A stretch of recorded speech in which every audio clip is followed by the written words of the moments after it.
15 दिन पहले पढ़ो और रट्टा मारो। बच्चों ये खेला, ये नाटक, ये ढोंग यूपीएससी में नहीं चलता है।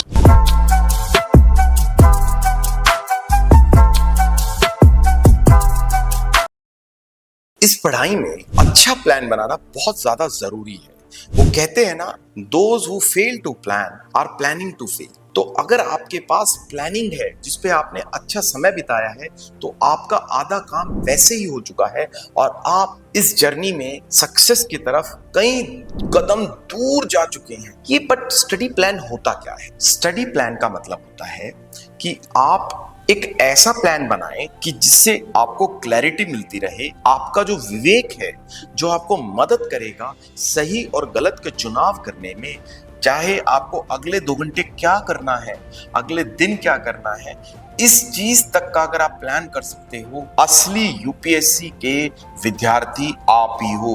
आप डिजर्व करते हो भारत देश को चलाना, क्योंकि भारत देश को चलाने के लिए ऐसा ही प्लानर चाहिए जो बिल्कुल ग्राउंड लेवल तक की प्लानिंग करे, छोटी से छोटी बात का ध्यान रखे। और वरना आप जानते ही हैं कि किस प्रकार हमारे यहाँ पे छोटी सी कमी की वजह से हमारी प्लानिंग फेल हो जाती है। जैसे मैं आपको एक किस्सा बताता हूँ। एक बार यूनिवर्सिटी का एक फंक्शन था जिसपे जबरदस्त तैयारी की गई। वहां फंक्शन में सरस्वती वंदन किया गया। सरस्वती वंदन के समय दिया जलाने के लिए माचिस नहीं मिली और आप सोच सकते हो कि कितनी भारी मिस्टेक हो गई जिसकी वजह से सारा प्रोग्राम जीरो हो गया और वहीं पे ही वाइस चांसलर को इस्तीफा देना पड़ा। तो आप समझ सकते हैं कि इस पढ़ाई में भी आपको बिल्कुल बारीक लेवल पर प्लानिंग करनी होगी। देखिए, पहले आप ये समझिए कि आपकी जो पढ़ाई है वो स्टेज में जाती है। आपको ये समझना होगा कि आप बिगिनर स्टेज से एक फाइनल स्टेज तक जाते हैं।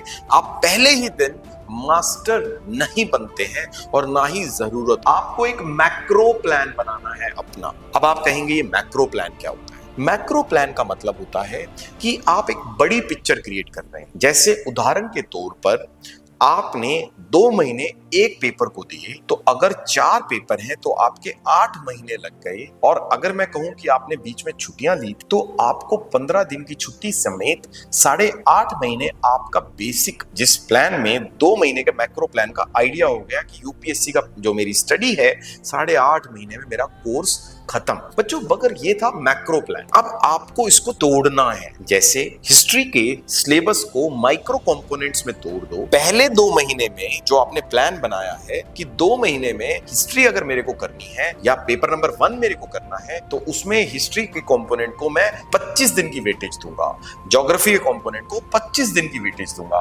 5 दिन के लिए सोसाइटी करूंगा और 5 दिन के लिए मैं एनवायरमेंट इकोलॉजी करूंगा। तो इस तरीके से आपने 2 महीने का एक प्लान बनाया। अब जो 25 दिन है हिस्ट्री में, आप 10 दिन मॉडर्न के, 5 दिन मेडिवल के, 5 दिन कल्चर के और 5 दिन एडिशनल प्रीवियस ईयर क्वेश्चंस और मिसलेनियस जो एडिशनल चीजें हैं उनको आप करोगे। अब बच्चों, ये था माइक्रो प्लान। ऐसे करके आप पूरी ज्योग्राफी, पूरी सोसाइटी, पूरा environment, ecology, economics, polity, IR, governance सबको तोड़ देंगे। कितने महीने के लिए? 8 महीने के। बच्चों, आप स्टेजेस में प्रोग्रेस करोगे और आपको समय कम लगेगा। पहले समय ज्यादा लगता है, फिर धीरे धीरे समय कम लगना स्टार्ट हो जाता है। इसके बाद आप इसको सुपर माइक्रो प्लान में डिवाइड करोगे कि भाई मैंने 15 दिन के लिए अगर मॉडर्न हिस्ट्री करनी है, जो मेरे टीचर ने मेरे को सोर्सेज बताए हैं, जो मेरे टीचर ने मुझे टाइम टेबल दिया है, उन 15 दिन में अब आप इसका सुपर माइक्रो प्लान बनाओगे। ये जो 15 दिन है ना, इसको आप तोड़ दोगे। मेरे को एंशिएंट के जो बुक है उसके लिए कौन सी एनसीईआरटी रेफरेंस दें, आप इस तरीके से उसको सुपर माइक्रो प्लान में डिवाइड कर दोगे, जिसमें आपके पास हफ्ते में अगर 7 दिन है तो उसमें आप 5 दिन का स्टडी प्लान बनाओ। 6ठे दिन को आप आंसर राइटिंग करो, जिससे आपके दिमाग में एक इलेबोरेटिव वे में एक्सप्लेनेशन करने की पावर बढ़े। देखो, इसको मैं थोड़ा सा समझाना चाहूंगा। बच्चों, आप क्या होगा कि इनिशियली आप फैक्ट्स ग्रैस्प करोगे और आपकी इंफॉर्मेशन ना इधर उधर सिमटी हुई हो। तो अगर आपसे पूछेंगे कि लॉर्ड डलहौजी कौन है, तो आप बता दोगे कि सर 1850 के बाद आया और उसने ये ट्रेन चलाई, आप उसके बारे में बता दो। लेकिन अगर मैं आपसे पूछूं why Lord Dalhousie was called the father of modern India, अब आपको उस इंफॉर्मेशन को सोचना पड़ेगा। अब आप नई नई चीजों को इमेजिनेशन जन्म देंगे आपके अंदर और इस प्रकार यूपीएससी की पढ़ाई, 5 दिन पढ़ाई, छठे दिन आंसर राइटिंग और 7वें दिन रिवीजन। याद रखना बच्चों, रिवीजन डेली करनी है, वीकली करनी है और मंथली करनी है। Revision is the key for having better memory, for having better linkage, for having deep thinking. बच्चे इस बेसिक बात को समझ नहीं पाते हैं क्योंकि उन्होंने भारतीय शिक्षा पद्धति को अपनाया है। भारतीय शिक्षा पद्धति के अकॉर्डिंग क्या करना है, एग्जाम आ गया, 15 दिन पहले पढ़ो और रट्टा मारो और जो करना था वो कर दिया एग्जाम में, उसके बाद सब भूल जाओ। बच्चों ये खेला, ये नाटक, ये ढोंग यूपीएससी में नहीं चलता है। यूपीएससी में अगर कुछ चलता है तो वो चलता है आपका रिवीजन, रिकॉल वैल्यू, एग्जाम में इंटरलिंकेज, डीप नॉलेज।